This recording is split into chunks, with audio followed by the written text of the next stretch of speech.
ইতিহাসের পাতায় আরও একবার প্রত্যেককে স্বাগত জানাই। আগামীকাল হচ্ছে এই যে 26,000 চাকরি বাতিল হয়ে গেছে সুপ্রিম কোর্টের রায়ে, তার বেসিসে প্রচুর রিভিউ পিটিশন হয়েছিল। তার কিন্তু মানে রিভিউ পিটিশনের আগামীকাল হচ্ছে শুনানি হতে চলেছে, এমনটাই খবর। এর আগে আমি কিন্তু আপনাদের জানিয়েছিলাম যে সুপ্রিম কোর্টের যে প্রধান বিচারপতি, তার বেঞ্চে মেনশন করা হয়েছে তিনি বিষয়টা গুরুত্বের সঙ্গে দেখেছেন এবং যাতে এই রিভিউ পিটিশনগুলো দ্রুত শুনানি হয়, কারণ সেপ্টেম্বর মাসেই পরীক্ষার পরে তো আর শুনানি করে কোনো লাভ হবে না।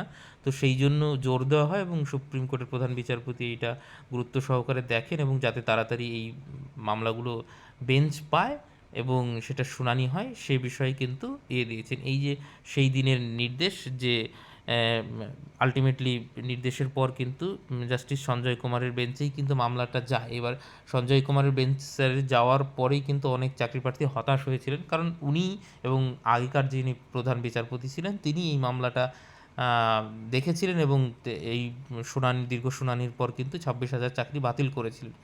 তারপরে কোন গ্রাউন্ডে কিভাবে আবার এটা রিভিউ হচ্ছে সেটা কালকেই জানা যাবে। এসএসসির তরফ থেকেও সেটা মেনশন করা হয়েছে এবং যারা যোগ্য শিক্ষক চাকরি প্রার্থীরা রয়েছেন তারাও বিষয়টা মেনশন করেছেন এবং যাতে ওপেন কোর্ট হিয়ারিং হয় সেই বিষয়টাতে জোর দেওয়া হয়েছে। এবং আজকে জাস্টিস সঞ্জয় কুমার স্যার বলেছেন যে মানে তিনি বিষয়ে ড্রাফট মানে যে রিভিউ পিটিশনগুলো হয়েছে সেগুলো দেখবেন আগামীকাল।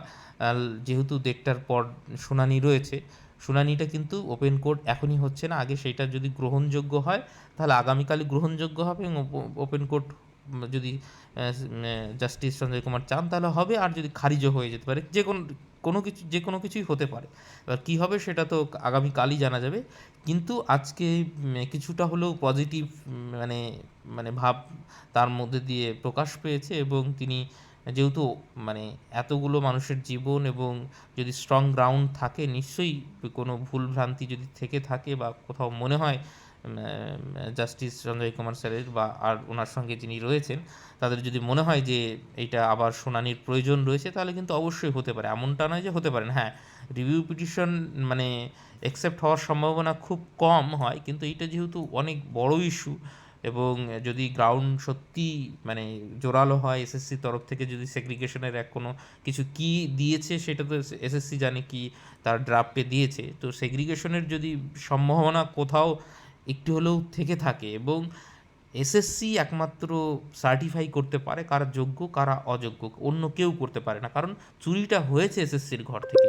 তো সেই হিসাবে কিন্তু মানে আগামীকাল আপনাদের অপেক্ষা করতে হবে যে ফাইনালি কী হচ্ছে। আমি অলরেডি গ্রুপে জানিয়ে দেব নিশ্চয়ই আপনাদের বিষয়টা। আপাতত সকলকে অসংখ্য ধন্যবাদ, এইটুকুই জানানো ছিল। Thank you.